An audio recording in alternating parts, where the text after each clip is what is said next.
Hey, welcome to Atheism Examined, where we examine what atheists say and consider it through the lens of religion and logic. Atheism, the ideology that comes along with atheist, that brings with it some misunderstandings, I think, with culture and with religion and with the understanding of who God is. And so this channel just simply means to expose those things. It's not about coming against anybody or hate towards anybody. That is not me. I'm not built for that. There are some people who do that, and that's not what this channel's for. So if you're looking for that channel, I would say maybe move on. Find somebody who's more vicious, because you're not going to get that from me. I'm just not a vicious person. However, if you're looking for something that's a little bit more on the peaceful side, but deals logically with things and intelligently with things, maybe a little less on the passion and anger levels, that's for you. This is for you. So please hit subscribe so you can get updates. I'll do these about once a month. This is something that we're seeing that atheism is saying, and examine it and deal with it and expose it to the truth. So today, though, it's Christmas time, as you can see from my living room as I sit here in my kitchen, and we're all ready for Christmas. We love Christmas at our house, and so I have a very special Christmas Atheism Examined video today. It's actually from Christopher Hitchens, and Christopher Hitchens is probably one of the greatest atheistic minds of this generation, and many people respect him. And to be quite honest, I respect Christopher Hitchens. He's somebody who seems to think through his positions, somebody who seems to have thought through stuff, and he presents very well, plus he's got a glorious accent. I would love to sit down with Hitchens and have grabbed a stout or something very strong and had a drink with him at a pub somewhere and discussed religion and faith and atheism. I would have loved that discussion with him. He's no longer here. He died of cancer a few years ago. So that's not going to be happening anytime soon. So, or ever, really, probably. And so, all that to say, as I do this video, I do it with a tone of respect for somebody who I think I would have enjoyed spending time with.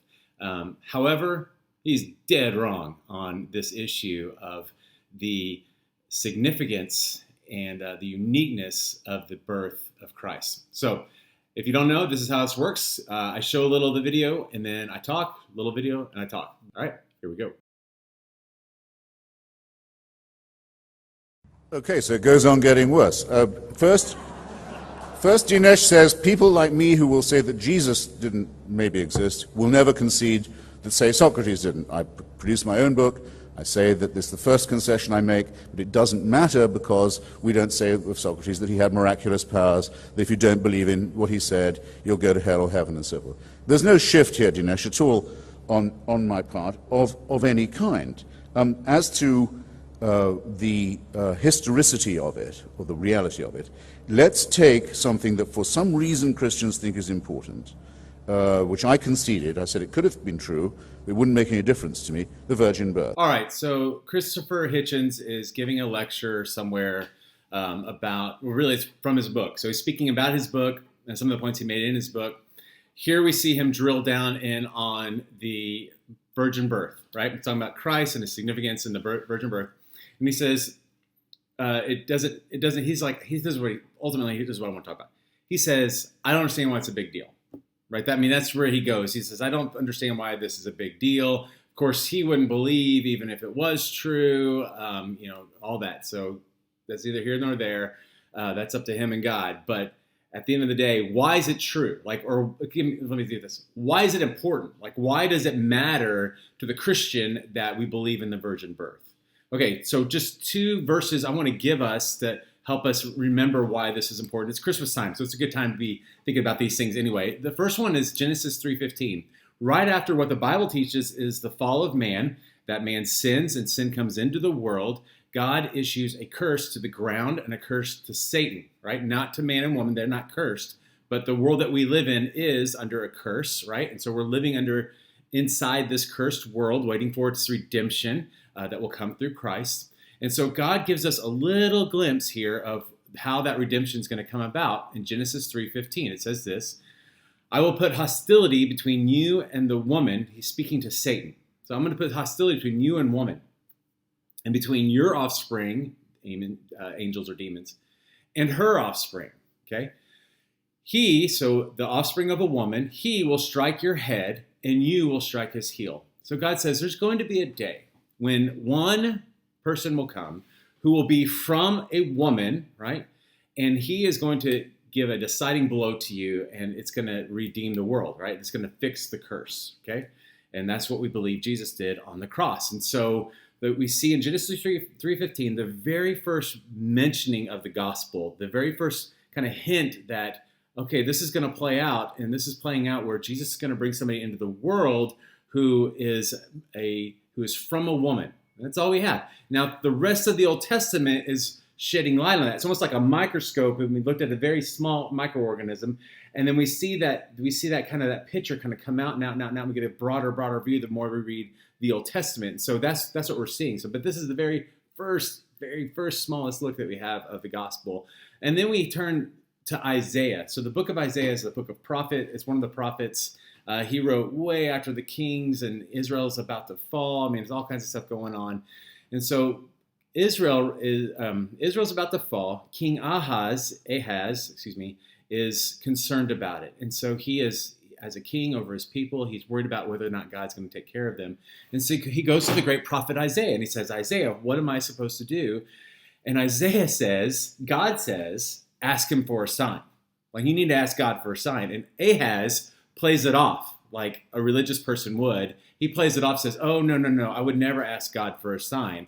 And so God says, because you wouldn't ask me for a sign, I'm going to give you the sign of signs. Like, I'm going to blow you away right now. I'm going to give you more than you're not even asking for. And he gives us Isaiah 7:14, which you've probably heard, but this is the context around it. Therefore, the Lord himself will give you a sign. See, the virgin will conceive, have a son, and his name shall be Emmanuel, which means God with us. And this is a projection, again, a prophecy of one day a virgin will conceive. So she'll have a child. She'll be with child, and she'll be a virgin still. That's very important. It's about the fact that she's a virgin when she gets pregnant. That's going to play a role in what some things Hitchens is going to talk about in just a moment. And so she will be a virgin. She will have a son, and you'll call him Emmanuel. So one day, in a little town of Bethlehem, as another prophet will prophesy, in the town of Bethlehem, there's going to be a boy who's born to a woman who's never had sex before. That's the miracle, right? And shouldn't he be?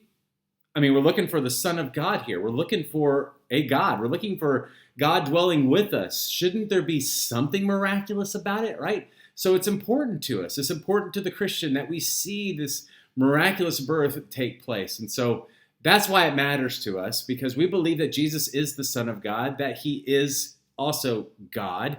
And so he should come into the world miraculously, unlike any other prophet or anyone else ever has or ever will. According to the Bible, the birth of Jesus Christ was in this wise.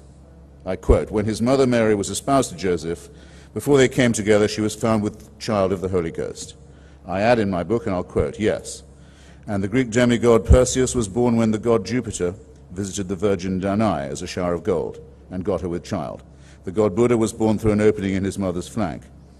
Catlicus the serpent-skirted caught a little ball of feathers from the sky and hid it in her bosom, and the Aztec god Huitzilopochtli was thus conceived. The virgin Nana took a pomegranate from the tree watered by the blood of the slain Agdestris and laid it in her bosom and gave birth to the god Attis. The virgin daughter of a Mongol king awoke one night and found herself bathed in a great light, which caused her to give birth to Genghis Khan. Krishna was born of the virgin Devaka. Horus was born of the virgin Isis. Mercury was born of the virgin Maya. Romulus was born of the virgin Rhea Silvia. Even the Quran agrees that the Virgin Mary was born by an immaculate. Okay, so Hitchens, reading from his book, God is Not Great, I believe, goes through a litany of other virgin births. And the reason for doing this is not to disprove that Jesus was born of a virgin, although that's there. It's to say, this is what everybody does, right? I mean, this is what you do. If you want to create a prophet, you want to create a religious leader, if you want to start a religion, then you need to have a virgin birth. But they're all disproven as they will be today. In fact, it's unlike Hitchens, who has a journalism degree, but he's a good journalist, and so normally he does more research than this. And so even I, at first hearing, was like, "Oh, that's not true. That's not right." And so at first hearing, but some of them I had to go do some research for and to learn a little bit about, because I was like, "Whoa, I okay, who's this? I didn't even know who that was. But even as you do, even as I did research, and I'll put the links in the comments or in the description here, and you can go do the same research, and you'll find that these virgin births, as he calls them, are not really virgin births at all, and they're not even really similar to the birth of Christ. There are some exceptions, and we'll talk about that in just a minute. So let's look at these as he covered them, and I'll do this as quickly as possible. Perseus. Perseus was born from Jupiter and Danae, all right? And he is part of Greek mythology. Zeus came upon Danae. I think one author describes it, a showering of gold came upon her one night, and then she became impregnated. That's not what happened in Greek mythology. That's later. That's a later understanding or interpretation, or left out a lot of details. What really happened in Greek mythology is that the body of Zeus formed into the goodness, I don't even know how to say this tactfully.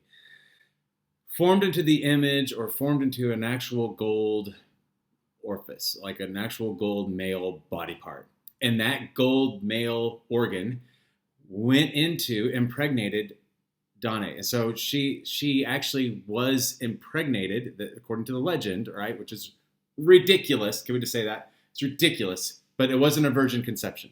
It was obviously not a virgin conception. She lost her virginity that night. She was penetrated by Zeus. And so she's not a virgin at the time of Perseus's birth. Buddha. First off, Buddhism is a agnostic religion, so it's not very hateful, and so it's not an atheistic religion. It's an agnostic religion, and so Buddha never even claimed to be God. And there's no evidence that Buddha ever claimed to have a virgin birth, or like he was born of a virgin. And so this was very interesting that he came to this conclusion. In fact, it's very clear from history and even Buddha's reports that he is the son of Queen Maha, the son of King Suduna. In fact, his story is he was royalty, and from his royal position in the caste system of Hinduism, he saw great tragedy and suffering, and he wanted to end suffering. And so he developed Buddhism to end suffering. He was royalty. He was born of a king and queen. I mean, that's pretty common knowledge. And so there's really nothing dating to the time of Jesus, which is when we have our earliest documents of Buddhism. I know he dates back before that, but we really have no textual evidence of him until around the 1st century. Nothing in that timeline says that he was born of a virgin. Genghis Khan, speaking of dating, not dating as in singles, but dating as in the dates, Genghis Khan was born in 1162. 1162. Yeah, okay, Hitch, I'll give you that. I will give you, if you want to have a prophet, you want to have a religion that people follow, have a virgin birth. And let's go ahead and apply one to somebody, Genghis Khan. So if Genghis Khan wants to create a movement 1,100 years after the birth of Jesus, he can claim for himself a virgin birth and copy it. And I believe that's what he did. Although he doesn't even do that. And so again, this is something that was applied to him later. Very few sources believe that Genghis Khan was of a virgin birth. They all have his mother and father taken. In fact, the way it actually reads in the Secret History of Mongols is his father took his mother into a tent and a baby is made. That's how Genghis Khan came into this world, not by virgin birth. Hare Krishna. Mother and father were locked in a prison cell where Krishna was born. Krishna was the 8th child. So Krishna, again, is the 8th child. So nobody's saying all the children were virgin birth. So if he's going to be born of a virgin, his mom could not have had 7 children before that. Again, do you see what's happening here? It's almost like he just didn't do enough research to really examine these things. He really just wanted to make a point. Horus, that was a very interesting thing. I never had studied Horus. And it took a lot of insight and study, because Horus does have some similarities, and he's Egyptian in his mythology. No legitimate source of Egyptian mythology believes that Horus came from a virgin. As a matter of fact, Egyptian mythology explains that Horus was born from 5 days straight of relational intimacy between a husband and a wife. Aztec goddess Tallahuchi, she's the Earth Lord Lady. Her account of the virgin birth only dates back to the 1500s. In fact, the only proof we have of her ever existing dates back to the 1500s. You can go see the statue of this woman, and it is a very odd statue. It's a very weird looking thing. She's not even, I wouldn't even consider her a person. She has a big mouth with fangs and clawed feet. She's considered to be, one person described her as a fat toad-like monster. And so she's not, even to say that she's born of a virgin to come walk on the earth, it's not even real. It's not even close to what Jesus is. She's not human. Mercury. Both Greek and Roman myths have Mercury or Hermes being the result of normal physical parents.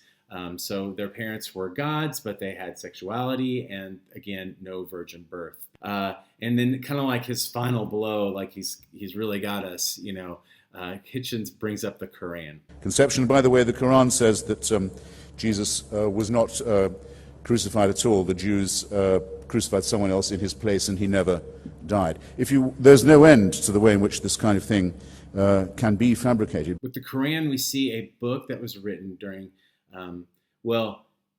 Islam started around 610 AD, so 610 years after Jesus, during what I would consider a religious vacuum, when Christianity wasn't what it was supposed to be, and Judaism wasn't what it was supposed to be. And so you see kind of from that season, Islam is birthed. And the earliest dating we have for the Islam, for the Quran, is about 700 years, again, after Jesus. And so anything the Quran says about Jesus is looking backwards. It's not prophetic. It's not looking forwards. As a matter of fact, one of the books I quoted at the beginning of this talk was from the book of Isaiah. We actually have a copy of Isaiah that dates back 300 years before Jesus was ever brought into the world. And so we can see that these books looked forward to a virgin birth, and now these other books are talking about a virgin birth and applying it to themselves, and so, or discrediting it. And so it really means nothing as far as the argument goes. It doesn't hold up. And so, no, Chris's argument that Jesus is just like every other virgin birth is not true, because there is no other virgin birth like Jesus. Hey, thanks for watching. Don't forget to subscribe. I hope you have a great Christmas, and please be nice in the comments. Thanks.